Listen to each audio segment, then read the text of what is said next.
Bismillahirrahmanirrahim.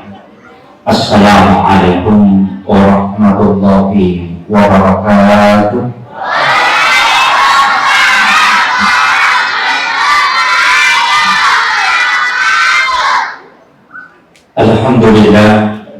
Alhamdulillahilladzi rafa'al mustafa manasibal insani wal busyra wa ja'ala israhu min makkata muqaddasi fi lailata wahidatin ayatul kubra. Wassalatu wassalamu ala asyrafil anbiya'i wal mursalin sayyidina wa maulana wa habibina wa syafi'ina wa ala alihi wa ashabihi wa sahabatihi ajma'in. Allahumma salli ala Sayyidina Muhammadin tibbil qulubi wa dawaiha wa afiyatil abdani wa shifaiha wa nuril absari wa diyaiha wa ala alihi wa sahbihi wa sallam. Qala azza wa jalla fi kitabihil karim, a'udzu billahi minasyaitonir rajim. Bismillahirrahmanirrahim. Subhanalladzi asra bi'abdihi lailan minal masjidil haram ilal masjidil aqsa alladzi barakna hawlahu linuriyahu min ayatina innahu huwas samiul basir. Shadaqallahul azim wa nahnu ala dzalika minas syahidin wasyakirin. La haula wa la quwwata illa billahi wa huwal aliyyil azim. Hadratul muhtarami wal muhtaramat, ikhwanu fillah, wabil khusus yang saya hormati dan saya muliakan Bapak Imam, seluruh tokoh masyarakat, tokoh agama, para alim ulama, ibu-ibu majelis taklim, beserta seluruh tamu undangan, dan terkhusus kepada panitia pelaksana peringatan Isra dan Mi'raj. Walaupun terlambat, sananya alhamdulillah, syukurillah. Jadi saya diminta untuk sebagai amanah mewujudkan pribadi yang solid secara rohani dan solid secara sosial. Jadi melo ipat lupa biasa mengikat tengah masyarakat. Jadi tanya di bawah selamat, tapi mengetoki mapas selamat. Ia roh agama tapaku teliuk Islam, iman, ihsan. Islam itu fikih, iman itu tauhid, ihsan itu adalah sosial. Jadi sitonganna ya kumak bicara kita Islaman berarti kita bicara mazhab. Makanya dari Islam itu lahir aliran, muncullah mazhab. Dari iman itu lahir teologi, maka muncullah seperti Jabariyah, Qadariyah, Mu'tazilah, Khawarij, itu dari teologi. Maka itu iman. Yang pertama bicara tentang ihsan, maka di situ lahir tarekat. Jadi harus ditaruh. Jadi ya komiki capai keislaman sempurna, maka pelajari fikih. Tapi dia komeroki memiliki tauhid yang utuh, maka pelajari teologi. Tapi dia komeroki memiliki sifat sempurna keihsanan, maka pelajari tasawuf. Ini penting. Makanya tiga hal ini tidak boleh dipisahkan. Mereka tahu mengharapkan tasawuf karena dia belajar fikih. Itu penting. Makanya nanti saya akan bahas sedikit untuk merinci ini. Saya pakai bahasa Bugis atau bahasa Indonesia? Campur.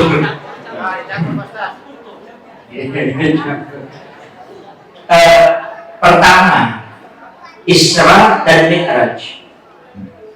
Isra, saya tidak mau bicara tentang sejarah perjalanan. Nasabah, dinamone yang mana cara main membahas itu. Tapi saya ingin membahas sedikit hakikat ada di balik Isra dan Mi'raj. Yang meraja ebahu, nabita, burak, dan malaikat. Itu ada 3. Nabita simbol manusia, burak simbol binatang, sedangkan malaikat adalah simbol rohani. Ia kotomelo masampayang, nabita mengendarai burak, artinya binatang simbol hawa nafsu. Malaikat itu mendampingi Nabi, maka itu adalah kalbu. Jadi ya kotomelo masampayang, mesti hawa nafsu ini ditekan. Itu intinya. Makanya ketika nanti mau Mi'raj itu pakai itu. Jadi yang komelo mangolo kukong Allah Ta'ala, hawa nafsu ini mestinya ditekan, bukan dihilangkan. Nah, sebab hawa nafsu itu lari ke kesenangan, tapi hati kalbu lari ke ketenangan. Penting. Ia watak kadere itulah bersentuhan nafsu. Ia tu ampai, namun tu watak kadere narik pemalasaki, itu namanya tama andre. Namun iti andre narik pemalasaki itu pahit. Mungkin hanya 3 sendok kita sudah berhenti. Berarti tubuh sakit, menolak makanan walaupun enak. Hati juga begitu. Narik pemalasai hati pun akan menolak makanannya. Agak andrena hati, sihir, bacaan Al-Quran, dan hal-hal yang berkaitan dengan agama. Makanya, ya kau angkat tahu, napa 5 ayat na baca imamnya, atau 5 semen atau merasa tinen. Ya, karena dia tidak bisa menerima makanan itu. Jasad dengan hati, dengan ruh, itu dua-duanya harus makan. Ini penting. Ampokna watak kalere manusia, ampokna ruwe adalah Nur Muhammad. Makanya sholat itu jika dikaitkan dengan tasawuf itu nyambung sekali. Saya kasih contoh, orang tua dulu begini. Alif berdiri, ha ruku, mim sujud, dal duduk. Tulisannya itu adalah Ahmad. Ya, ini tulisannya adalah Ahmad. Alif berdiri, ha ruku, mim sujud, dal duduk. Makanya tulisannya Ahmad. Kalau kita masuk unsur manusia itu adalah tanah, api, air, dengan angin. Makanya api itu berdiri, angin itu ruku, tanah itu sujud, air itu duduk. Itu juga. Kemudian kita sebenarnya ini kepala mim, dada ha, pinggul mim, kaki dal. Makanya tulisannya Muhammad. Ruh itulah alif, makanya tetap Ahmad. Ini saja tangan. Kalau kita kasih begini, alif, lam, ha. Sedangkan garis tangan ini 18 dan 81 angka akad itu 99. Berarti itu asma. Pas 100 dengan lafaz Allah. Maka sebenarnya tidak lepas. Ini yang dikaji ulama. Tapi saya tidak mau masuk ke situ. Nanti sakit kepalanya. Saya ingin, artinya ini sebagai dasar saja. Bahwa kita pahami diri kita sebenarnya ini adalah sholat. Makanya kau nggak tahu dia nasab pajak dan dia tahu. Iya, itu kuncinya. Jadi ya kau nggak tahu dia nasab pajak dan dia tahu. Karena Allah kasih begini. Dia kasih tubuh kita itu dari tanah. Ruh kita kan ada 3. Yang pertama ada ruh idhafi, yang kedua ada ruhul kadim, yang ketiga ada ruhul hayat. Ruh idhafi itu diangkat ketika orang tidur. Makanya orang tidur itu dikatakan orang mati. Makanya dalam hadis itu doanya bismika Allahumma ahya wa bismika amut. Kalau kamu alhamdulillahilladzi ba'dama amatana wa ilaihin nusyur. Kenapa dikatakan mati? Karena ruh itu diangkat. Tapi yang diangkat itu ruh idhafi. Itulah sehingga kenapa orang tidur itu ketika bermimpi dia bisa melihat. Padahal matanya tertutup. Sederhana. Mata akan apa kita teko matindroy. Pada saat dia bermimpi dia bisa melihat sesuatu. Padahal matanya tertutup. Itu adalah ruh idhafi. Dari situlah lahir ada istilah nikah. Cuma banyak orang tidak tahu. Itu yang disambung. sebelum ijab kabul. Jika perempuan tahu, maka suaminya tidak bisa menikah lagi kalau dia lakukan itu. Makanya saya tidak ajarkan itu yang diangkat oleh Allah ketika orang mati suri. Makanya orang yang sudah mati suri itu kalau bukan imannya kuat, berarti dia ahli ibadah. Atau sekalian jadi dukun. Mampu mengobati karena dia sudah menyeberang ke alam barzakh, tapi dia tidak melihat alam akhirat. Kemudian ada namanya ruhul hayat, itulah diangkat. Itulah sehingga orang menjalankan kematiannya dari ujung kaki sampai lutut tahap pertama, dari lutut sampai pusat tahap kedua, dari pusat sampai ke kerongkongan tahap ketiga. Dari 3 ruh itulah yang dicabut. Rahasia ini cuma satu, itulah Nur Muhammad. Dan inilah bapaknya ruh. Makanya orang yang bersalawat tembus itu pasti air matanya meleleh. Kenapa? Karena dia ketemu dengan ayahnya. Tubuh ini lahir bapak kita manusia, jadi ini penting. Jadi tempat kembalinya tubuh ini ke tanah, tempat kembalinya ruh itu ke alam ruh. Maka kedua-duanya harus diimbangi. Masuk ke tema, saya masuk ke tema. Kesalehan secara ruhani sebenarnya itu adalah ihsan. Makin sholat itu sebenarnya mengajarkan semuanya. Makanya setiap ibadah yang mana itu Pak Tasyidian ini Bapak Ibu sekalian, sebenarnya itu mengajarkan itu. Hampir semua ibadah itu mengajarkan kesalehan sosial. Hampir semua. Wudu secara lahiriah membasuh tangan, tapi hakikatnya pelihara tangan jangan melakukan kesalahan yang dibenci oleh Allah. Ketika kita berkumur-kumur membersihkan mulut secara lahiriah, tapi hakikatnya ya gaibi timum ada nampuni materika dan masalah. Ketika kita membasuh muka, itu lahiriah membersihkan, tapi hakikatnya jaga pandanganmu tidak melihat hal-hal yang dibenci oleh Allah. Semua yang melahirkan dosa itulah yang dibersihkan. Makanya di bagian kepala ini yang paling banyak dibersihkan, dibasuh pada saat berwudu. Kumur-kumur, hidung, muka, kepala, telinga. Itu hampir semua. Sisanya itu tinggal tangan dan kaki. Karena ini yang dua. Karena kenapa? Kunci dosa cuma di sini. Seandainya yang kata udah ada ulunnya, dia ada dosa. Ya. Betul? Makanya kuncinya kan di sini. Itulah sehingga pada saat kita sujud dalam sholat, dia yang paling rendah. Tidak ada tempat yang paling rendah, tidak ada anggota tubuh yang paling rendah yang sujud pada saat kita sujud kecuali muka ini. Dia lebih rendah dari perut. Bahkan dia lebih rendah dari kaki, karena kaki itu masih berdiri. Kepala ini yang tunduk. Maka seandainya kita pahami makna ini bahwa kita semua dari tanah, maka ambil sifatnya tanah.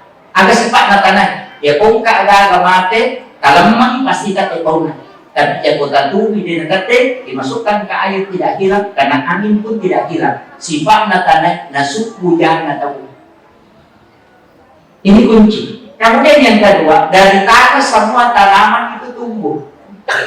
Bibit masuk ke situ dia akan tumbuh. Artinya, ya kau angka DC napatama tahu maka akan kita kembangkan. Seandainya ini yang bisa dilakukan, itulah hakikatnya. Kemudian dia tidak setuju imun lina di belakang pantatnya orang tidak tinggal. Sebenarnya itu menghinakan diri. Makanya ada sujud, ada sajid. Tapi kalau kita masuk ke hakikat, agar dipasang payang, watak kali enggak, hati enggak, akal mengikat, kan menjadi masalah kan? Makanya itu betulnya masang payang nampak pacingi, an-nadhafa, at-tuhuru, at-tazkiyah, as-sakah, an-nadhafa paci carepa, at-tuhuru paci hatiki, at-tazkiyah paci ngati, as-sakah paci warapana. Ia pomelo ki masang payang nanti nama paci niya pae bahaya. Pertama, baju, wajib kita pakai paci poli najisi.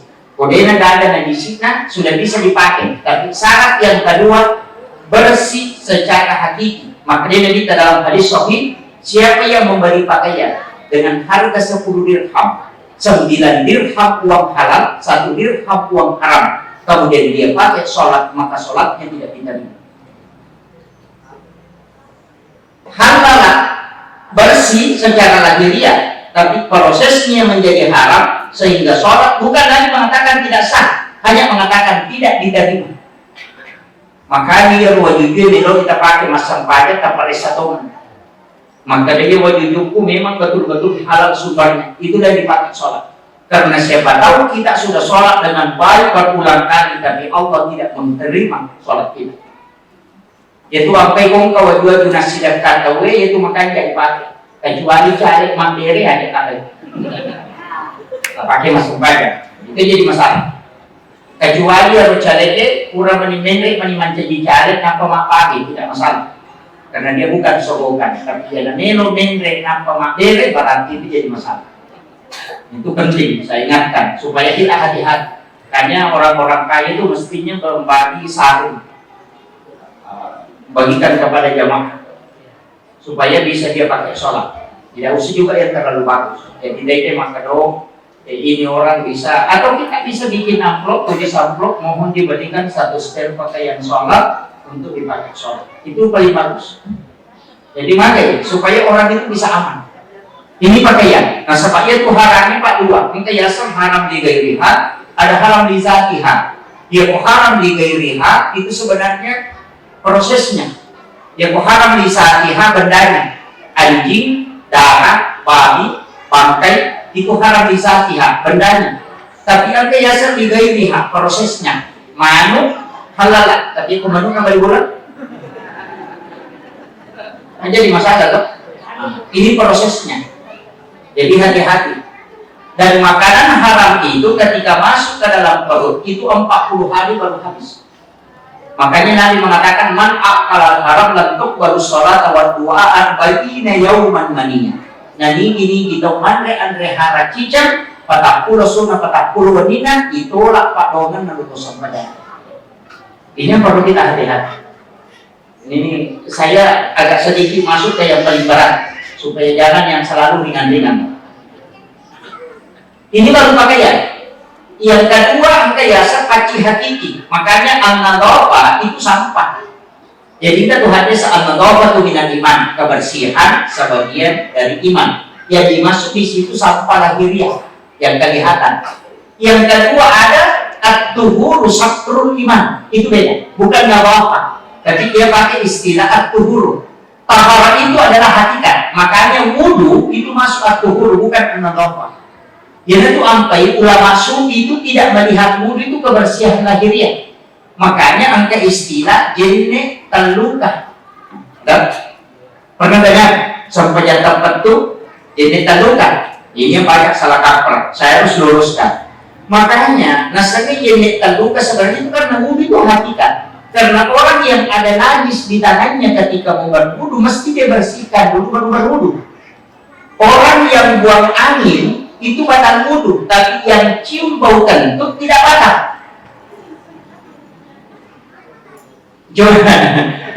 Makanya wudu itu kan hakikat. Itulah sehingga ulama mengatakan yang ukuran pakai mak beli jenek kemudian dapat dipakai masuk pajak karena dia sudah kotor. Ini yang dipakai ulama. Jadi yang ukuran kita masuk pajak menghadiri, bicara kita atau mak beli atau ukuran kita majai. Maka jangan pakai wudu itu sholat isya karena dia sudah kotor. Dia tidak batal, tapi dia kotor. Karena mulut ini kau sudah kotor. Makanya dalam tasawuf itu melihat wanita batal wudu. Melihat ya, artinya dimaksud di situ melihat dengan pandangan syahwat, bukan melihat secara lahiriah tidak. Jadi kok makanya kan wudu itu kan begitu. Makanya Imam Malik itu dengan Syafi'i kalau kita bicara mazhab bukan bicara tasawuf ya. Yang pemasakan berbeda dong. Imam Syafi'i bersentuhan kulit suami dengan istri tanpa pelapis itu batal wudu. Istri. Jadi kusikannya ini dene tak boleh lo kasih ie, nah pemakakan ini dene, kemudian disentuh tangannya, maka itu batal wudu kalau Syafi'i. Karena istri itu bukan mahram. Sekali lagi istri itu bukan mahram. Dia orang lain yang dimiliki. Kenapa? Mahram itu syaratnya dua. Yang pertama haram dinikahi, yang kedua haram digauli, itu mahram. Istri dinikahi, istri digauli juga, maka dia bukan mahram. Harus ditahu ya. Ini pikir. Jadi kau nggak tahu maka dia tuh gaya tak muhrim, tak bukan. Dia bukan muhrim. Dia adalah orang lain. Makanya dikatakan dalam fikih itu hak tamlik, itu hak pakai, bukan hak milik. Istri itu hak pakai. Ya. Ini tapi agak kasar ya. Saya ambil analogi sederhana. Kenapa suami yang mau menikah lagi tidak butuh izin istri? Tapi istri yang mau menikah dengan orang lain harus lepas dari suami. Kenapa? Itu sama dengan handphone. Handphone itu hak pakai, bukan hak milik. Begini, kalau saya beli handphone, apakah handphone itu saya miliki? Saya miliki, tapi apakah handphone itu memiliki saya? Tidak. Istri pun begitu. Ketika dia dihitbah, dilamar, kemudian dinikahi, itu miliknya suami. Tapi istri tidak memiliki suami. Artinya bukan hak milik, tapi dia hak pakai. Makanya suami kalau mau beli handphone lagi boleh. Mengerti maksud saya? Tapi jangan coba-coba. Dari situ fikih ulama berbeda. Makanya kuncinya begini Pak. Istri itu bukan muhrim. Yang muhrim itu adalah saudara, apa namanya? Saudara, bapak, ibu, nenek ke atas. Itu cucu ke bawah. Itu muhrim. Tapi kalau istri itu bukan. Sehingga bersentuhan kulitnya laki-laki, kulitnya suami dengan istri itu batal wudhu. Makanya kalau kita buka hadis-hadis itu banyak, perdebatannya banyak sekali. Itu ambil waktu kalau saya bahas. Sampai Aisyah mengatakan, oh tidak, saya pernah tidur bersama Nabi, kemudian Nabi tidur, Nabi sholat, saya bangun mencari Nabi tidak ketemu, saya rusak kepalanya sampai kakinya utak-atiknya ke Nabi sujud. Seandainya bersentuhan kulit laki-laki suami istri batal wudhu, maka Nabi berhenti sholat. Karena saya sentuh. Apa kata Syafi'i? Nabi itu sujud, dia tidak sholat. Karena tidak semua orang yang sujud itu sholat.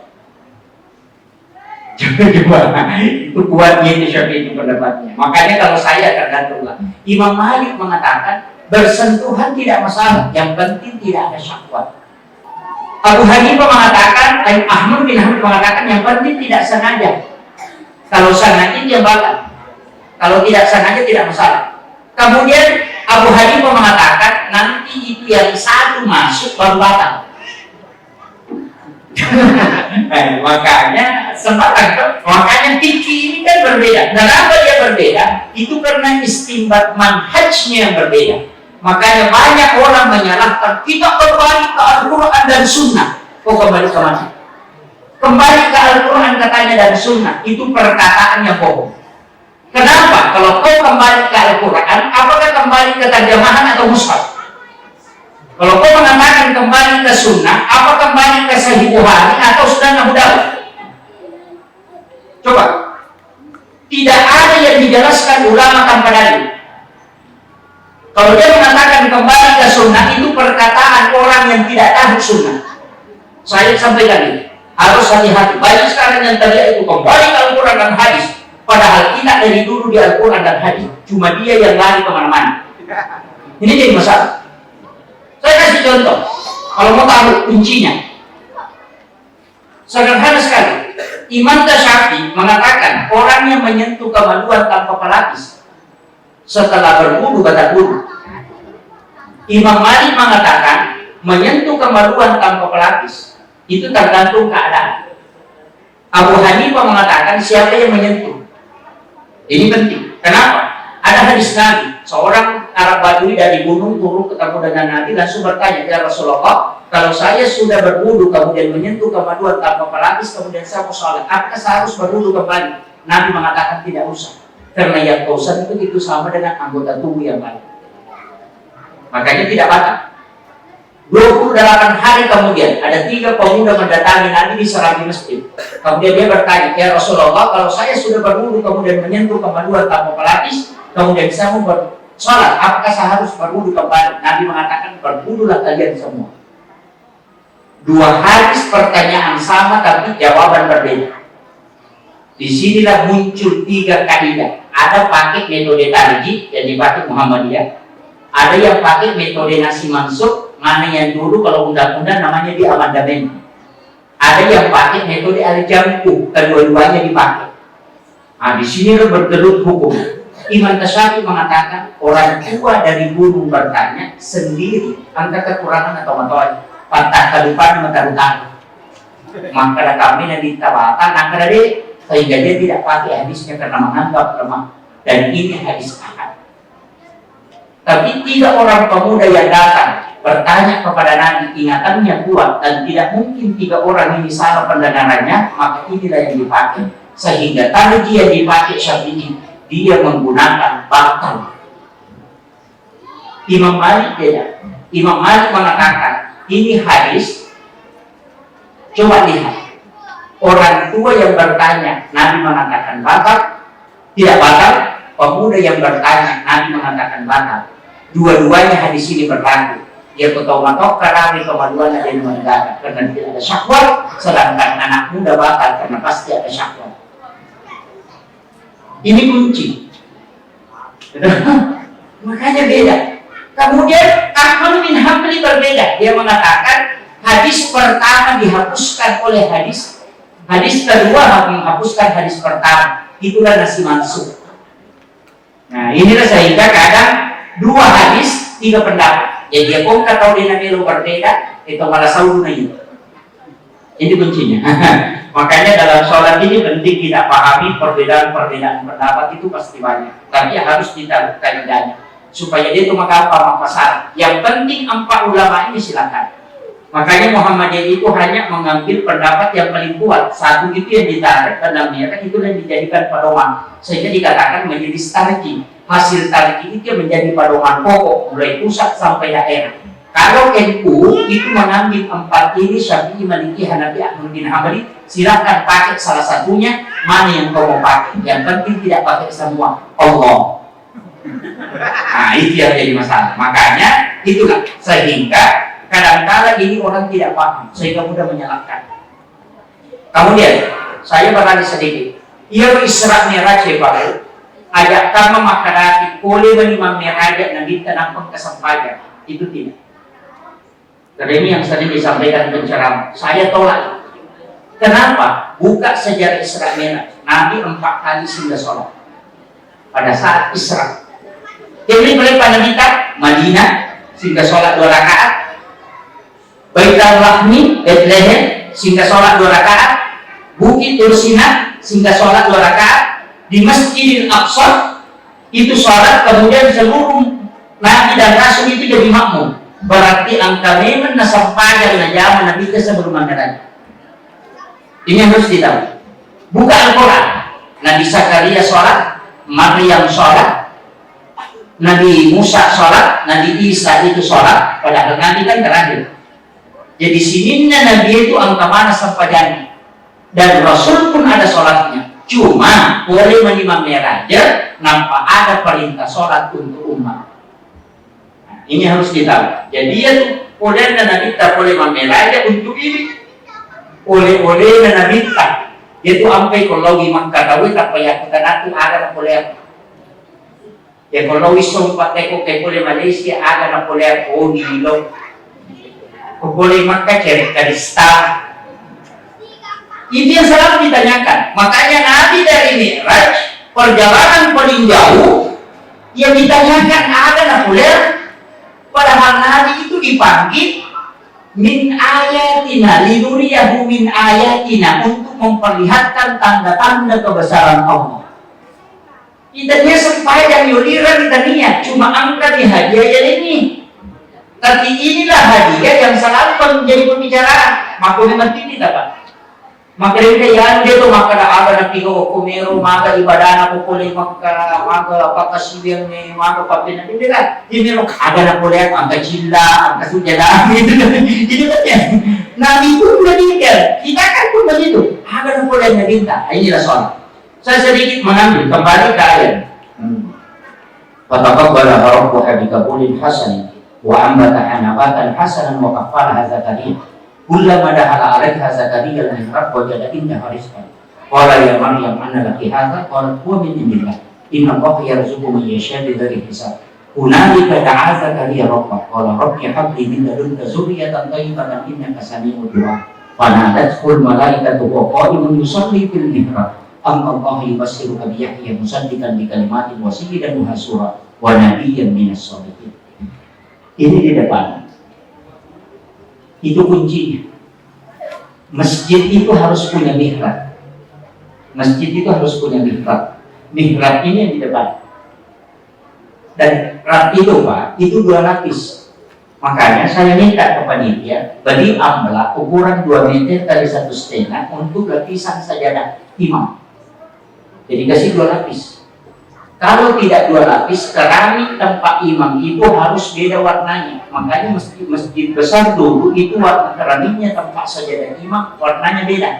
Karena yang bangun masjid ulama. Sekarang yang bangun masjid insinyur, makanya sama-sama. Iya. Kenapa? Ini kunci, ini Al-Quran. Nanti saya akan kasih berkahnya. Banyak orang tidak tahu, Pak. Dan itu kunci dalam masjid. Ia onron imami mihrab itu ditunjuk langsung dalam Al-Quran. Fataqabbalaha rabbuha biqabulin hasanin wa ambataha nabatan hasanan wa qaffalaha Zakaria kullama dakhala 'alaiha Zakaria al-mihrab. Begini, Nabi Zakaria itu kan umurnya 90 lebih. Istrinya sudah 50, hampir masuk 60, sudah berhenti haid. Dan tidak ada anaknya. Tidak ada anak. Itu mana? Ahli medis mengatakan istrimu tidak bisa melahirkan karena dia sudah berhenti haid. Nabi Zakaria umurnya sudah tua, maka dia ambil kemenakannya Maryam, ibunya Nabi Isa ini nanti. Umurnya pada waktu itu masih 8 tahun lebih. Dia bawa ke rumahnya, simpan di dalam biliknya, kemudian dia kunci dari luar. Jadi dia itu Nabi Zakaria tiara nakara dan tiara rumah. Nah, sahabat ini pala tayo masuk. Yopi di tiara nakara yang ini kunci motor. Motor kayo pedoka. Maka di masuk angin apa kadewa. Nabi Zakaria itu kan kunci kamar dari luar. Nanti dia buka kalau dia masukkan makanan. Tapi apa yang terjadi? Kullama dakhala 'alaiha Zakaria al-mihrab wajada indaha rizqan. Tandu tawi Maria monro korolana Nabi Zakaria setiap nabuka pintu na kamaran engka andre lalu. Dan anehnya makanan musim dingin di musim panas. Pada ikannya betul dia nang kadodia. Ikannya betul lase nang kalase. Makanya bertanya, "Anna laki hadza?" Ini ada. Boleh ada jawaban namanya? Buat ini. Itu langsung dari Allah. Nabi Zakaria tidak percaya. Tanya ko nabi, mampun rakun raimo, malulumo kumanan kan langsung berhubungan. Ada jawaban namanya yang mamak ko. Inna Allah yarzuqu man yasha bighairi hisab. Ya pupung Allah Ta'ala miro malingi dali akan dia melalui proses. Mamak ko. Agar nasa Nabi Zakaria barat kita dunia boleh menjadi masalah. Ia onron na terima padoan apa upi monro masam pada terima. Makanya nakudan yang nurin suko nanya takut karena mikatnya itu datang. Maka keluarlah Maryam, Nabi Zakaria masuk. Hunalika da'a Zakaria rabbah. Maka masuk wa huwa qa'imun yusalli fil mihrab. Tetumi masam pada upilalan na mihrab nangiloro ripun aganillah rabbi habli min ladunka dzurriyyatan thayyibatan innaka salimud du'a. Alingna anak pun sama ini juga diberi patongan. Tertemu di masa panjang langsung turun mereka dari atas. Ada jawabannya. Allah yubassiruka bi Yahya musaddiqan bi kalimatin wa sayyidan wa hasura wa nabiyyan minas shalihin. Langsung menjadi anak roh.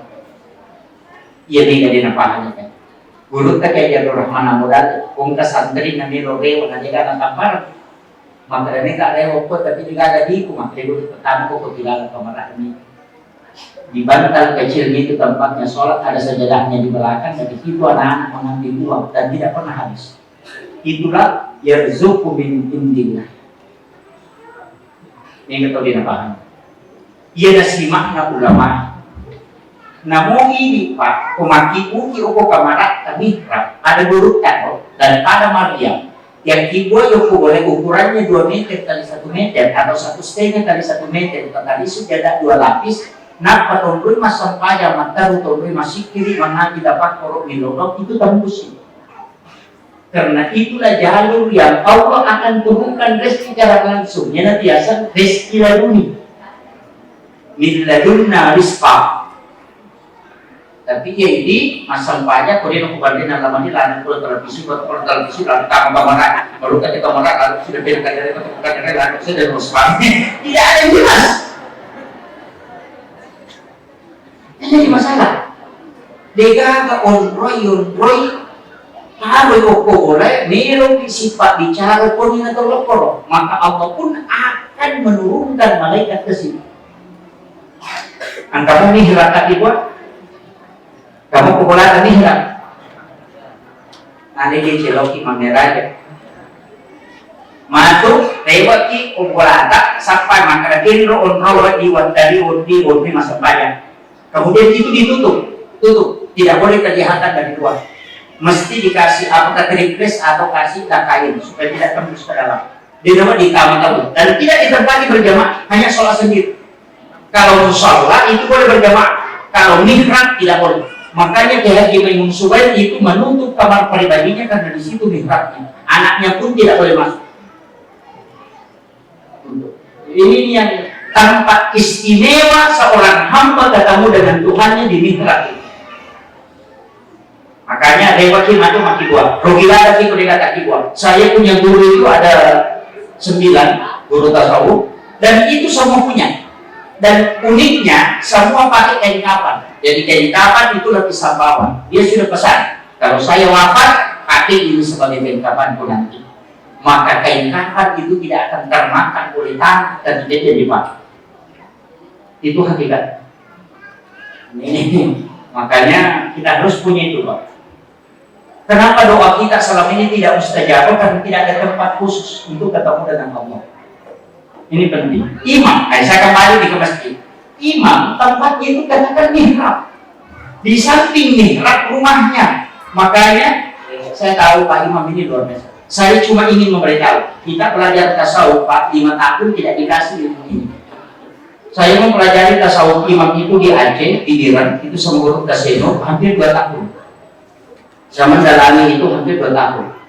Sebenarnya tidak khatam. Saya itu belajar tidak khatam. Sampai hari ini tidak khatam. Makanya saya tidak mau jadi imam. Di pondok itu sampai 20 tahun saya tidak pernah jadi imam. Meski dekat rumah pun tidak mau. Saya langsung bilang kalau masuk bisa jadi imam, lebih pulang ke rumah sholat.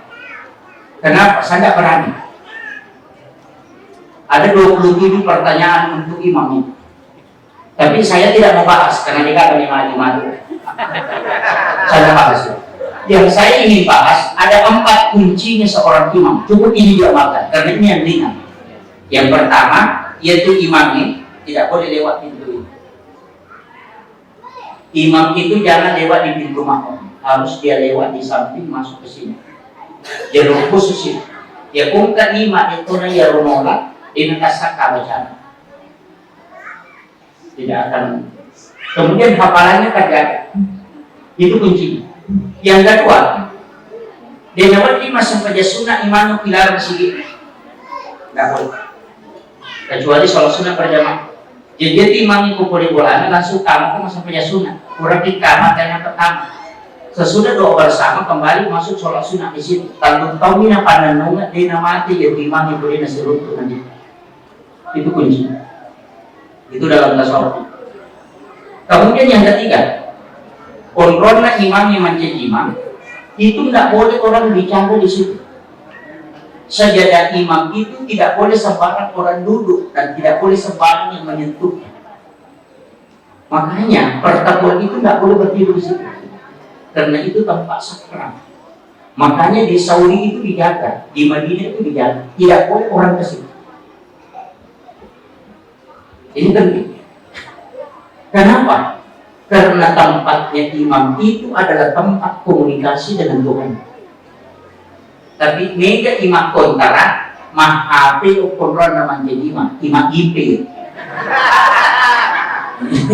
Ini yang penting. Makanya hati-hati juga kontrak penghafalan Quran itu yang tidak tahu ada imam masih banyak harus diajar betul. Karena banyak mereka hanya menghafalannya kemudian bagus bacaannya, tapi kaidah imam dia tidak kuasa. Makanya perlu memang diajar betul. Dia cuma mau kalau bicara, kau nggak tahu mewaki ada bergeserlah baru bicara. Itu penting, makanya harus ditahu. Makanya itu mihrab empat, dia cuma bicara dulu. Hanya zikir dengan tafakur dengan baca Al-Quran.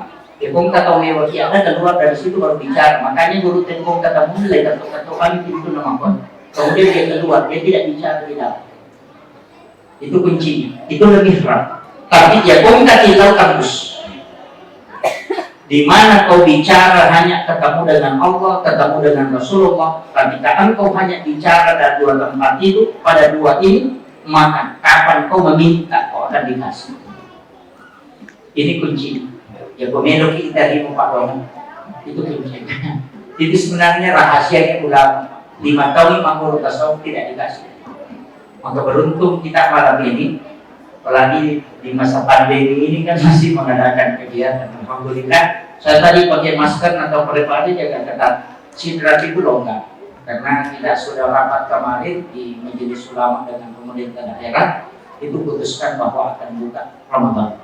Saya lihat provinsi juga sudah fatwakan kan membuka untuk hari. Jadi memang sebenarnya pemerintah sudah tahu bahwa bisa dikendalikan dengan begini. Karena dulu itu 1 bulan datang COVID langsung masuk Ramadan, semua kalang kabut. Sehingga model sholat itu ada semua, ada yang sembunyi-sembunyi, ada yang mati lampu, ada yang lewat di belakang, ada semua modelnya. Jadi mudah-mudahan nanti ini sudah aman. Jadi kemudian saya kembali, ini sudah 1 jam ini. Ia kukurai masa sampaian nisa, si bakura masih sampaian subuh, kecuali dia baca Fatihah 9 kali. Ini langsung dari Habib Umar bin Habis.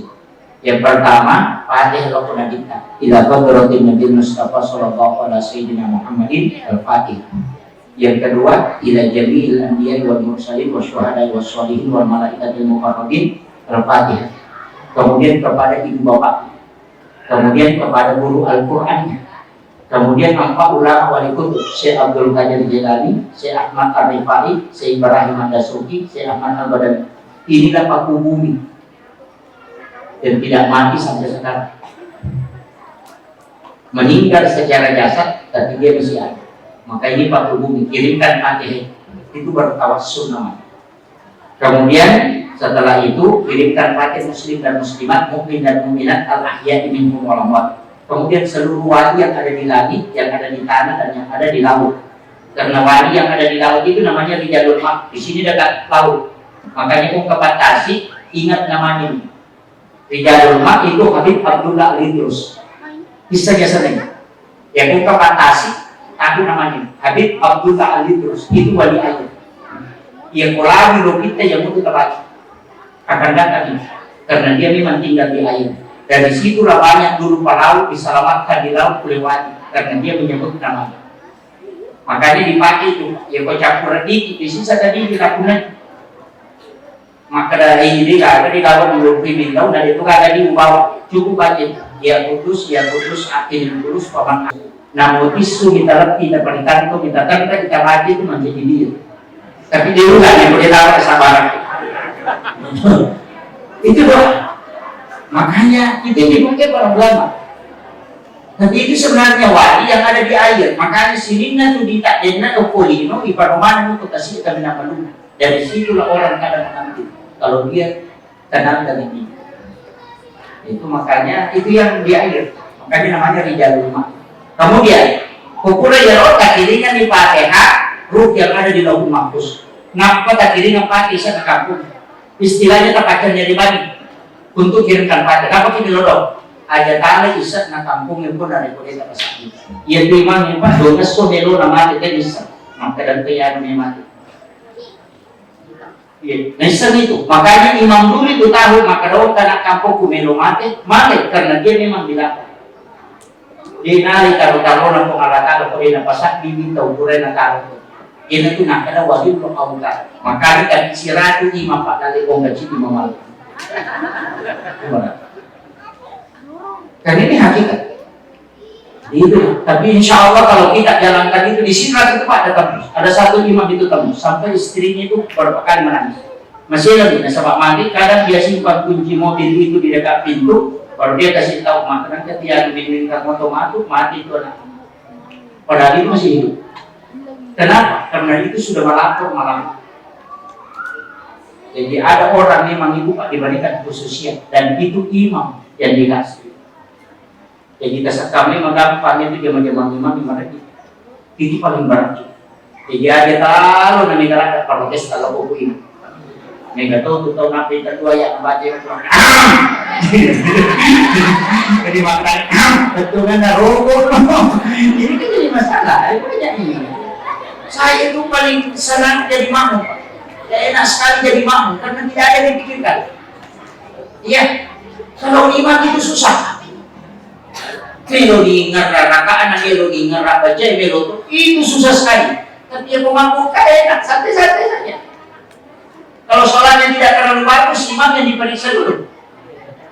Makanya mereka imam masih ada, imam bersih. Kalau saya sudah kan dianggap imam untuk diikuti, ya imam yang terkiri, macam aku imam selesai.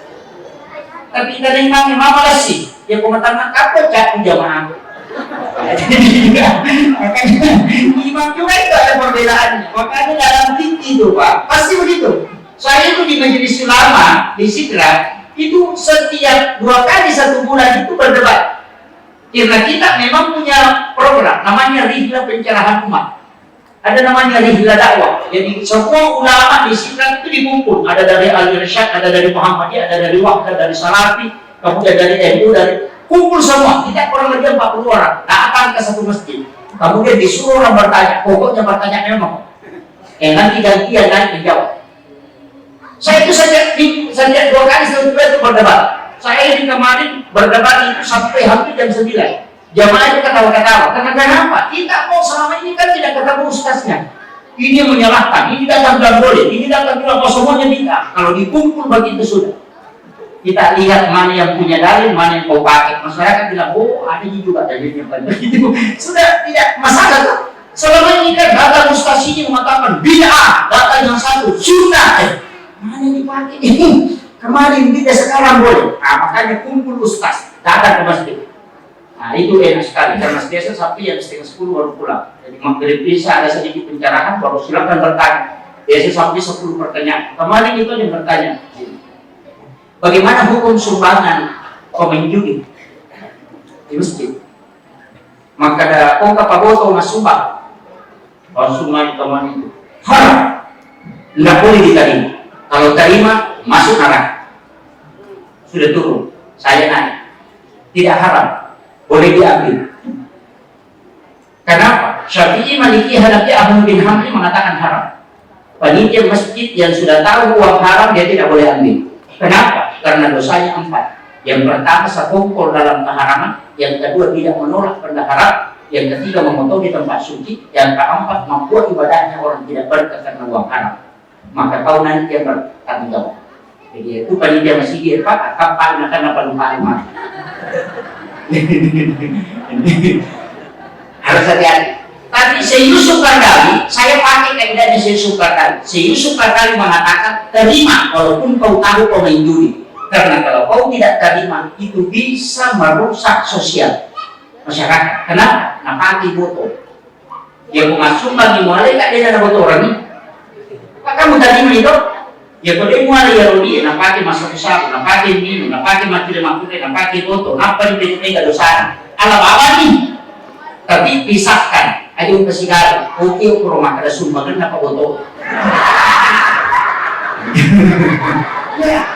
Apakah kalau tidak terima, dia main judi, justru dosanya bertambah. Maka hentikan kemungkaran, jangan dicampur. Kalau itu dipakai, kalau bangun WC pakai di situ, kalau bangun menara pakai di situ, bangun pagar pakai di situ. Karena dia tidak masuk dalam masjid, hanya pelengkap. Itu Syekh Yusuf Qaradawi. Tapi ada juga pendapat Imam Al-Jasuli dalam dakwah itu, dia mengatakan jangan pakai langsung bikin kotak amal besar, simpan di dekat pintu masjid. Setiap bulan baru dibuka. Nah nanti dikumpul, masukkan ke saldo 1 bulan, buka lagi, masukkan ke saldo. nanti kalau di akhirat ditanya uang apa itu, bilang saya tidak tahu Tuhan, ambil saja pisahnya. Jadi makanya kau bilang. Jadi makanya di Jawa ini banyak kotak amal yang berdiri pas dekat pintu itu tidak menerima sumbangan langsung karena panitia mengambil jalur amal. Ini kan jadi masalah. Termasuk yang masalah itu Pak, orang yang sudah berhubungan badan tapi dia kena asma. Jadi pura berhubungan. Nah karena asma, yang pemilu cerme subuh, mikir, ini cerme, ini masuk pajak, itu, maka dibolehkan dia bertayamum pengganti mandi, kemudian berwudu untuk sholat. Mandi dan tayamum karena yang tidak dia bisa tahan adalah mandinya, tapi kenapa berwudu? Karena dia masih mampu kalau air wudu. Ada dalilnya, ada hadis Sahih Bukhari. Sahabat pecah kepalanya kena batu, kemudian dia mandi junub dengan menyiram kepalanya sehingga air masuk dan dia meninggal. Kemudian Nabi mengatakan karena kebodohannya sehingga dia meninggal. Seandainya dia bertayamum kemudian berwudu, maka dia masih bisa selamat. Itulah sehingga dibolehkan. Tapi dia dari mana nak? Tahu mesin ini. Jangan bilang wah ini sudah boleh. Tidak. Makanya ada namanya fikih darurat. Nah, ini penting. Itu kaidahnya harus ditahu. Kemudian saya kembali. Makanya sholat tadi bersih tubuh, wudu, bersih hakikat. Kemudian ada lagi tazkiyatul nufus, bersih hati. Kemudian makanan. Jadi ungkap gagal tadi terpasuk disakatna. Kemudian tandai, pakai masuk pajak, sholat pun ditolak. Bukan tidak sah. Angka tahu si salah, nah lo masang pajak, dan ini kalau kita lunasur, ya sakar topa. Itu kan sama kuda si salah tuh. Mereka, ini jadi masalah. Nabi mengatakan, layak minumil muslimin anjah juraha hulko salah yang. Tania salam dari kongka salah dari sewa daripada nasalah dari kalau kita lunasur. Makanya buat ini apa hebat lunasur, aja dari ini. Kalau pasangan suami istri, kalau baku bobek, jangan lewat waktu sholat, satu waktu sholat. Karena itu suatu ibadahnya tertolak. Itulah sehingga mengatakan kalau istri marah, maka jangan sampai dia melewati satu batas waktu sholat. Karena akan mempengaruhi sholat. Makanya kalau dia sewa ada Pak Presiden masuk pajak, pasti dia terima saja sampai yang cuma dari sholat nak matuk gini, nak pastu gini. Ini jadi masalah. Makanya nggak boleh. Ini harus ditahu. Kemudian, saya masuk sedikit. Ini sholat Pak, angkat biasa istilah tanggal 5, maka jadikan sholat sebagai kebutuhan. Yang dimasuk di situ Pak adalah sholat sunnah, bukan sholat fardu. Makanya saya ajak, kalau kita tidak bangun tahajud, usahakan sholat witir memang sesudah sholat isya. Saya kasih tahu memang, karena witir itu akan menjadi wali Allah. Karena Allah mengatakan, siapa yang berwitir maka dia akan menjadi kekasih. Makanya witir itu enak sekali. Kalau tahajud itu kan agak berat. Pernah harus bangun kemudian sholat. Kalau lain sebelum tidur. Makanya sholat lain boleh dilakukan sebelum tidur. Kalau tahajud mesti sudah tidur. Pisahkan ini. Jadi kalau tidak bisa bangun malam, jangan sholat tahajud, sholat lain saja. Sholat lainnya itu jam 9 sudah boleh dilakukan, jam 10 sudah boleh, sebelum tidur lakukan memang. Bisa 2 rakaat minimal, maksimal 8 rakaat. Silakan sholat. Makanya sholat tadi itu dikatakan sholat lain, karena bisa dilakukan sebelum tidur. Harus ditahui. Kalau sudah tidur baru bangun, maka itu sholat tahajud. Tapi 2 sahabat Nabi itu berbeda. Abu Bakar itu sholat sebelum tidur, Umar sholat sesudah tidur. Makanya Nabi mengatakan kepada Umar, engkau umatku, engkau sahabatku yang paling kuat karena mampu melawan tidurmu untuk bangun beribadah. Baru Abu Bakar diberitahu, engkau sahabatku yang paling hati-hati karena engkau takut kalau tidak bangun sehingga kau lakukan memang sebelum tidur. Keduanya boleh.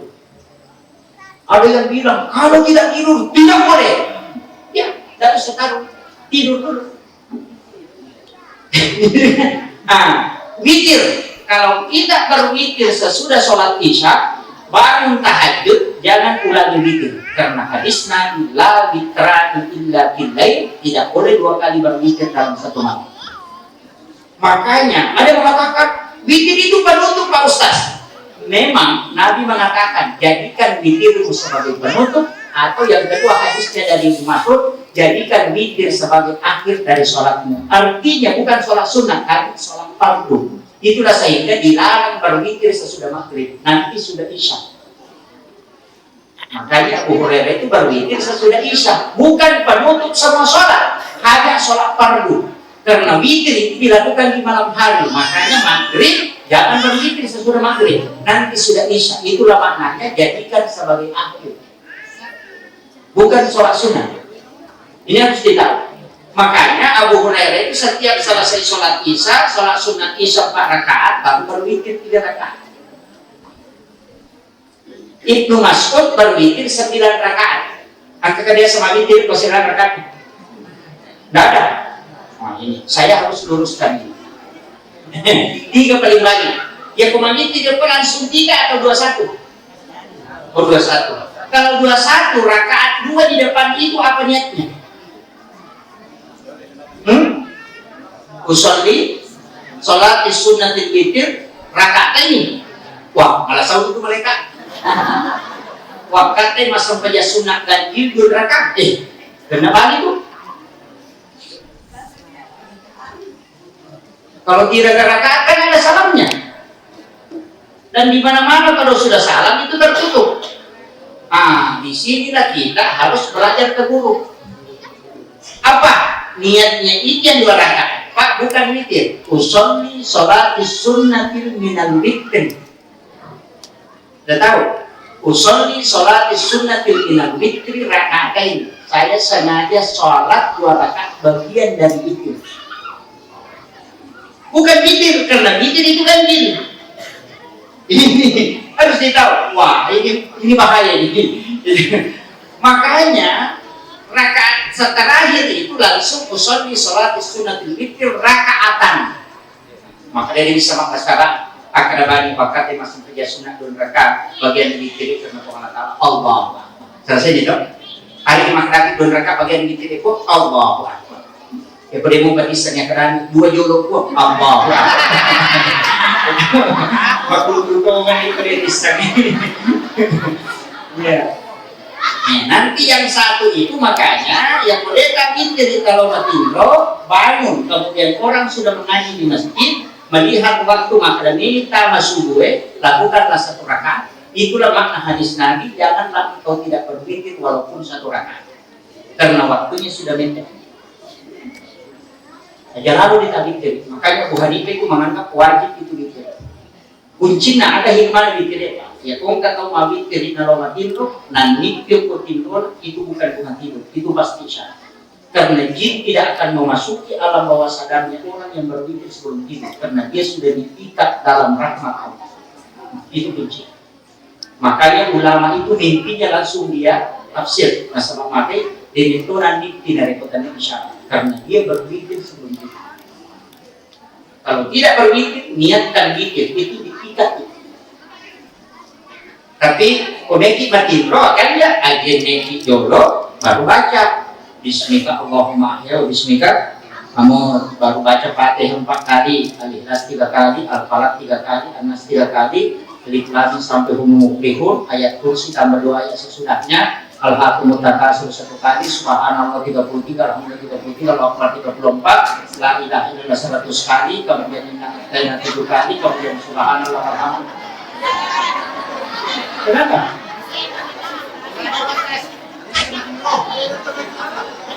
Berarti dia terbaca. Pada ini. Itu tidak dibaca sambil duduk, itu dibaca sambil baring. Bismika Allahumma ahya wa bismika amut, itu yang dibaca pada saat baring. Setelah baring banyak ini bacaannya Al-Ikhlas, Al-Falaq, An-Nas. Kenapa? Karena orang yang baca itu luar biasa, Pak. Makanya kenapa Nabi mengatakan tidurnya umatku adalah sholat. Berapa jam dia tidur, sekian jam terhitung sholat di hadapan Allah. Jadi dia kata baca, Rob. Ya baik, kita baca ya Rob. Cukup baca surah Al-Ikhlas 3 kali, menghatamkan Al-Quran 1 kali. Nanti kan pernah perlombakan itu. Saya akan kasih surban siapa yang bisa khatam Al-Quran sebelum subuh. Siapa bisa khatam Quran? Makanya mengaji. Abu Bakar, Umar, Utsman, Ali mengaji. Abu Bakar pas sudah sholat kita start, Umar sudah sholat start, Utsman start, Sayyidina Ali dia paling santai. Kemudian sedikit langsung tidur. Ditanya Khalifah Utsman, khatam? Dia bilang belum, tinggal 4 lembar. Abu Bakar tinggal 2 lembar. Umar tinggal 1 lembar. Saya bertanya, bagaimana Sayyidina Ali? Umar mengatakan tidak usah tanya. Kita baru mulai dia sudah tidur. Makanya sebentar sekali baru dia tidur. Nah, katakan tidak, tanyalah. Ditanya Sayyidina Ali, bagaimana Al-Quran? Dia mengatakan, saya khatam 3 kali sebelum tidur. Langsung kaget. Mana mengatakan, bagaimana? Nah, mengatakan, saya pernah mendengarkan engkau di dalam kalammu berbicara bahwa siapa yang membaca surah Al-Ikhlas 3 kali itu sama menghatamkan Al-Quran 1 kali. Maka saya membaca surah Al-Ikhlas 9 kali sebelum tidur, berarti itu 3 kali khatam. Nabi langsung melepas surbannya kemudian memberikan kepada Sayyidina. Mengaji dalam tuwere kuda Allah membaca dia. Makanya itulah sehingga imam kita kalau Ramadan saya baca surah Al-Ikhlas. Karena mashab itu mashab kuda Allah. Tapi enaklah. Kenapa? Surah Al-Ikhlas ini kadang saya menangis Pak. Bahwa begitu luas rahmat Allah dengan surah yang pendek ini dia bisa menjamin kita. Ini kata membuat saya menangis. Bahwa begitu besarnya rahmat Allah pada hamba yang cinta pada surat ini itu diberikan jaminan. Makanya jangan ada terpon di mana Pak? Tapi itu engkau di mana? Engkau mana? Tidak satu kan asa kasih mawat duha. Ya. Kalau saya izin dipakai karena ada sahabat Nabi dari imam 5 tahun kalau di 2 tahun baca 2 tahun baca saya jadi protes ada majid atau dia dibaca nasa ada mau mati hukum jecek majid mati hukum jecek ya ini kemudian dipanggil lah karena dilapor dia dipanggil Nabi mengatakan saya mendengarkan orang menyampaikan bahwa kau selalu baca surah ini ada nasa. Ya betul ya Rasulullah. Hingga penjelasan di namanya aku yang baca. Kemudian yang kedua saya membacanya karena semuanya menuju kepada Allah. Ada nasihat kita karena cintamu kepadanya, maka engkau akan bersamanya di surga. Nah, penjelasan terus. Maka kita harus baca kata dulu. Jadi tidak usah permasalahan. Karena memang ada ayat dan surah itu yang cinta ke kita. Artinya setiap sampai waladhalin dia muncul. Maka itulah surah yang cinta. Dan ada satu surah di dalam Al-Quran Nabi mengatakan siapa yang cinta kepadanya maka dia bersamaku di surga. Surah Al-Kautsar. Inna a'tainaka al-Kautsar fasholli li rabbika wanhar inna syani'aka huwal abtar. Dia pun tak tahu dia apalah dia mati lawan. Ini penting. Makanya harus diketahui. Kemudian ia sampaikan Isa dan Amal ini sampai subuh Pak, sampai Nabi Adam.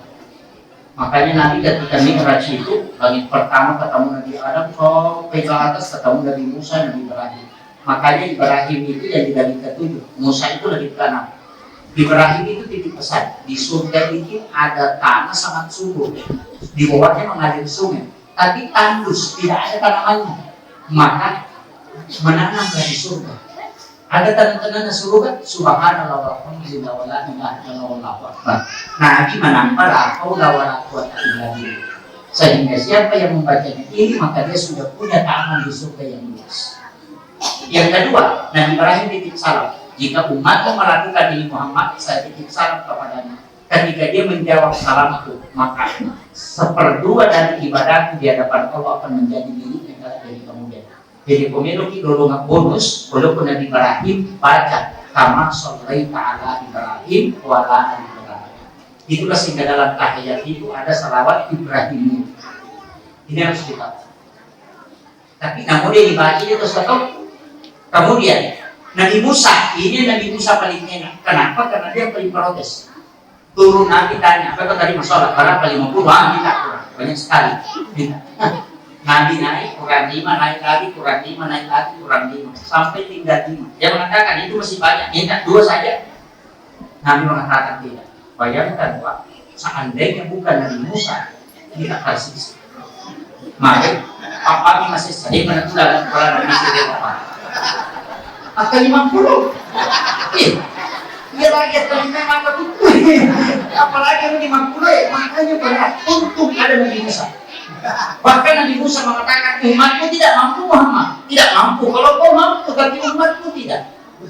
Maka neraka ketika dia tidak bisa lakukan, maka dia akan berdosa. Banyak masuk neraka. Minta kurang. Nabi. Sehingga Nabi bolak-balik 5 menit, makanya kita tinggal 5. Karena Musa repot. Makanya kita nanti dikurangi dia. Kemudian kayak kaku nih. Kayaknya baru Nabi Musa itu ketawa. Kalau begitu mau turun. Sengaja Nabi Musa sebenarnya. Kenapa? Karena Nabi Musa itu gengsian. Kok ada Nabi yang dari berakat langsung melewati saya. Ini yang gengsiannya Nabi Musa. Makanya dia katakan, kemari kan? Makanya dia perintah Nabi itu. Allah itu diprotes sama Nabi Musa. Satu-satunya Nabi yang paling berani protes Nabi itu Nabi Musa. Tidak ada. Makanya dia wakil Allah Musa taklima. Nabi Musa itu bicara langsung sama Allah. Apa protesnya? Tuhan, kenapa kau terima doanya orang Yahudi sehingga saya nyasar di negeri Madian? Saya Nabi, dia bukan Nabi. Coba. Itu Nabi Musa. Makanya itu ada orang berdoa itu Pak pakai Nabi Musa. Kalau dia berdoa, begitu itu bisa nih. Kalau dia keluarkan dari masa daripada minum gak ada kan begitu. Ada begitu kan? Kalau kau balik kemudian tentara anak kok main pangan aku mati. Dan ada yang seperti itu kalau berdoa. Itu sebenarnya umat Nabi Musa itu. Karena dia begitu. Kalau Tuhan berikan kesempatan kepada dia, pasti dia berusaha agama. Jangan berikan kesempatan, bunuh saja dia. Makanya Nabi Musa itu ketika dipanggil ke Bukit Sinai untuk menerima Taurat itu, kan 70 orang paling kuat itu diminta. Baru dia protes itu 70. Kalau Tuhanmu tidak di Tuhan Musa, saya tidak mau terima. Langsung Allah mengatakan, dikasih tahu Musa, ayo kau nampakkan dirimu sama dia, karena dia tidak mau terima kitabmu kalau dia tidak di hadapanku. Pas datang angin satu kali, langsung mati semua. Nabi Musa mengatakan, kenapa kau bunuh diri saja? Bagaimana? Kalau tidak, kalau mati dia bisa masuk dia percaya kitabmu. Allah mengatakan dia tidak kata Musa kalau dia tidak mati. Itu kan kemudian Nabi Musa kasih hidup kembali, dikasih hidup kembali baru menerima. Itu kan Nabi Musa itu hebatnya Pak. Makanya ada orang itu sadar Nabi Musa dalam berdoa. Artinya sadar bersalah diri dia itu dikali yang bisa menjadi bangun itu Allah. Selesai. Kan ada begitu. Ada yang begitu Pak, dan rata-rata orang seperti ini itu mustajab doanya karena tidak banyak yang menerimanya. Tidak, ini kan juga dari masyarakat. Tapi makanya dua versi dari dulu itu mazhab doa banyak Pak. Makanya Imam Mahdi itu tidak pernah meminta. Imam Mahdi itu tidak pernah berdoa kasih begini. Hanya dia mengatakan pertemukan aku dengan takdir yang baik. Itu saja. Makanya Imam Mahdi itu mengatakan rezeki itu tidak usah dicari. Kalau orang pergi bertani cari rezeki berarti bertani. Kalau pergi menjual dari rezeki tidak usah. Karena kenapa? Rezeki sudah ditentukan sebelum kau lahir. Di lauh mahfuz sudah ada. Kau tinggal di rumah saja menunggu itu pasti datang. Karena kau tidak mati kalau rezeki itu tidak sampai semua. Imam Ghazali mengatakan bahwa tidak harus bekerja karena dari situ Allah menurunkan rezeki. Imam Malik mengatakan tidak sampai berdebat sampai subuh. Murid dengan guru. Tapi dibuktikan Imam Ghazali sesudah sholat subuh keluar jalan-jalan melihat orang paling anggur, dia bantu dikasihlah anggur satu keranjang. Apa kata Imam Ghazali? Imam Malik kita di masjid tidak ada bagian ini karena hanya menunggu rezeki dari langit. Saya yang keluar bantu orang dapat rezeki, maka rezeki harus diusahakan. Dia bawalah anggur ini ke rumah Imam Malik. Imam Malik baru sampai itu anggur langsung sudah katakan itu anggur masak rezeki hari ini. Saya tidak bekerja, dia datang sendiri ke sini. Halo? Imam kadang itu silakan komen rezeki, ia merubah kebenaran kadang. Makanya rezeki itu tidak usah dicari, dia akan datang sendiri. Itulah prinsip Imam Malik. Dua-duanya telah dikabulkan oleh Allah. Makanya kalau saya Pak ada orang tidak bekerja tapi datang juga rezeki. Hanya ibadahnya saja. Artinya datang saja. Ada juga orang bekerja boros seperti ya begitu juga. Makanya bukan usaha yang menyebabkan rezeki itu ada. Tapi ada 5 pintu rezeki. Pertama sedekah, buka pintunya. Desa kita ini sudah berbeda. Desa kita ototanti. Mobil Pertamina. Dia auto tangki siapa di televisi darurat 50.000 liter. Iya. Tapi mandi na macam pada dia capur isi. Depan isa ditagi ng Pertamina. Na pada 51 liter isi na doon. Karena tidak ada jalur dari tangki besar masuk ke tangki kecil. Begitu juga manusia. Rezekinya di lahir mahfuz tidak dibuatkan jalan turun ke bumi. Maka sedekah itu adalah jalurnya untuk membuka. Paham? Makanya sedekah itu. Yang berdosa rupiah salah-salah itu. Betul-betul. Ya kalau 5 saku raja-raja ini. Ya kalau 100 saku maraja. Makanya Gus Dur nasibnya gambaran tadi. Di sisa kue dan tadi Pak Timura, Mabang Enak Baju. Di Siratu Esa pun dari Soekarno masuk ke Majasa. Jadi dia begitu Majasa petang ke sini. Jadi Enak Baju tidak darah. Tapi ternyata Pak Timura semua yang ada di jaringan. Ini makanya Gus Dur itu hebat itu. Kemudian pintu rezeki yang kedua adalah usahakan doa itu merubah takdir, bukan menghilangkan. Makanya saya minta ketika bersamaan ini doa. Ini penutup wabah corona, COVID. Satu-satunya negara Arab yang tidak kena COVID hanya Yaman. Tidak ada sampai hari ini sudah 1 tahun dari COVID. Ini COVID sudah bulan tahun. Ya, karena ada di setan yang doakan panjang umur. Iya. Anggota dewannya kemarin saya ketemu apa dia bilang, Pak Ustaz, ada ibu-ibu sudah tua, tidak ada keluarganya, kita bawakan tunjangan COVID ini. Dan biar kada ada yang nak sedih na corona, asuwe mudah-mudahan bisa melantai semua. Asa tahu. Makanya jangan lalu kita ambil dong. Tapi insya Allah bulan 4, saya yakin bulan 4 ini pribadi, bulan 4 karena ilmu yang saya dapatkan. Bulan 4 COVID ini akan hilang. Kenapa? Karena air hujan di bulan 4 itu obat. Karena itu makanya ada air hujan di bulan 4, kemudian bacakan Fatihah, Ikhlas, Al-Falaq, An-Nas, Al-Kafirun dengan ayat kursi 70 kali, baru minum untuk semua penyakit. Air hujan di bulan 4 disimpan 10 tahun tidak akan berubah warnanya. Karena memang Nabi katakan air Al-Quran turun setiap bulan 4. Makanya orang yang main hujan di bulan 4 itu tidak akan perlu. Justru dia adalah obat. Itulah sehingga orang selalu menggunakan itu. Kalau ada orang tidak ada anaknya, sudah menikah tidak ada anaknya, minum itu 7 hari. Kalau sudah cukup 7 hari pasti ada syarat. Kalau dia bermimpi ketemu anak laki-laki, maka cari anak laki-laki baru pelihara, akan diberikan keturunan. Kalau bermimpi menggendong anak perempuan, maka cari anak perempuan baru pelihara, baru dikasih keturunan. Tapi kalau melihat punya anak kemudian hilang, berarti memang ditakdirkan tidak bisa punya anak. Itulah isyarat dari air Al-Quran. Nabi mengatakan kalau tidak bisa sembuh dengan air Al-Quran, tidak ada tabib yang bisa menyembuhkan. Itu sebenarnya air yang paling mahal. Makanya usahakan ada air hujan di bulan 4. Cuma tidak boleh dari atap, langsung dari langit. Jadi tidak boleh dari ujung atap itu kita ambil. Jadi kalau rumah batu tinggal di pelak di atas, pakai masuk besar yang tidak pernah dipakai, baru doakan. Gitu.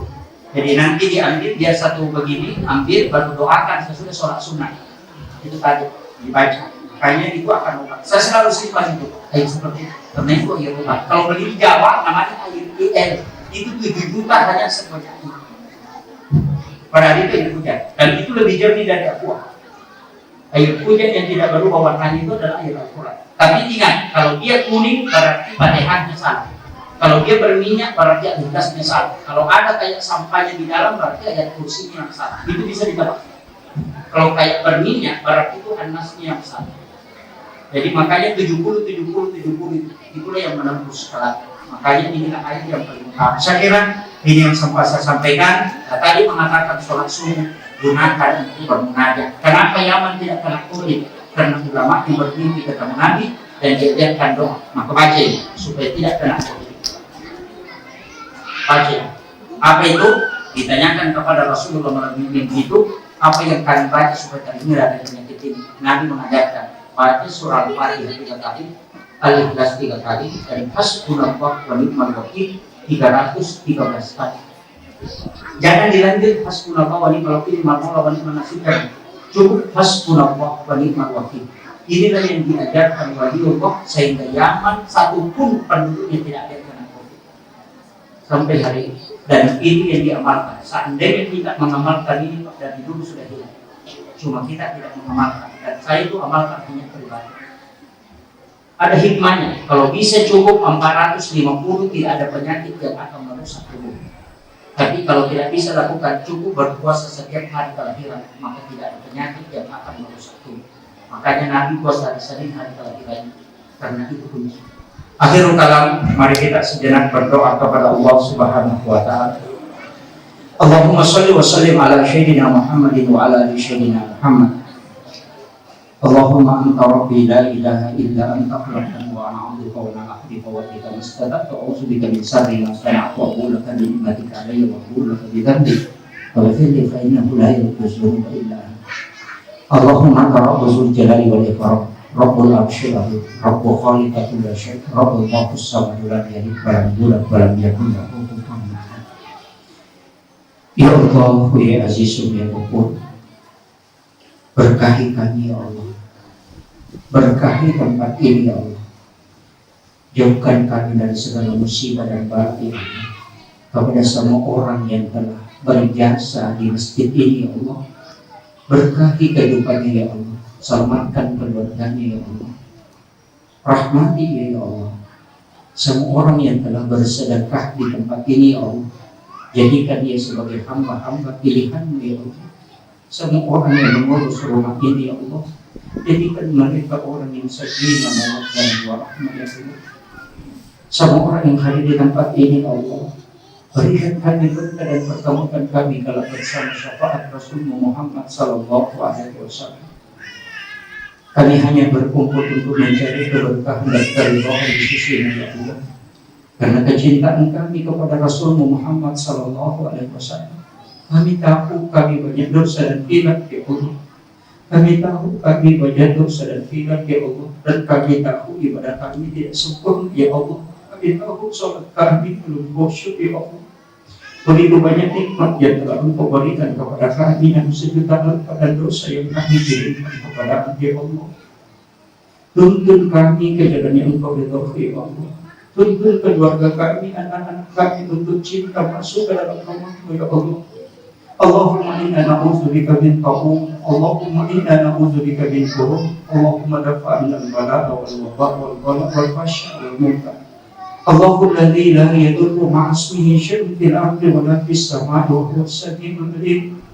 Allahul ladzi la yadurru ma'a ismihi syai'un fil ardi wa la fis samaa'i wa huwas samii'ul 'aliim.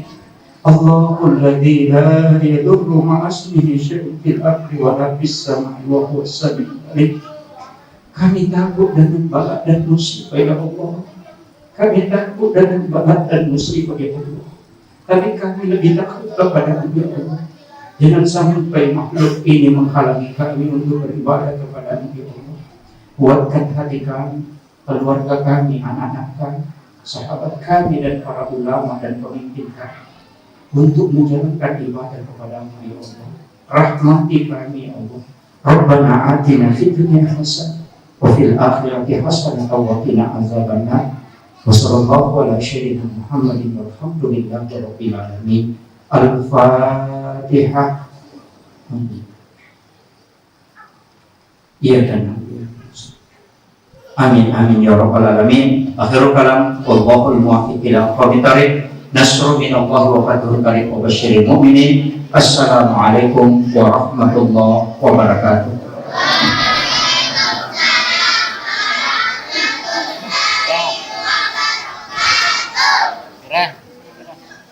Demikianlah tadi penyampaian ceramah agama oleh Al-Mukarram Muhammad Yusuf Estos MA. Semoga kita semua dapat mengambil hikmahnya dan menerapkan dalam kehidupan sehari-hari. Semoga kita semua selalu berada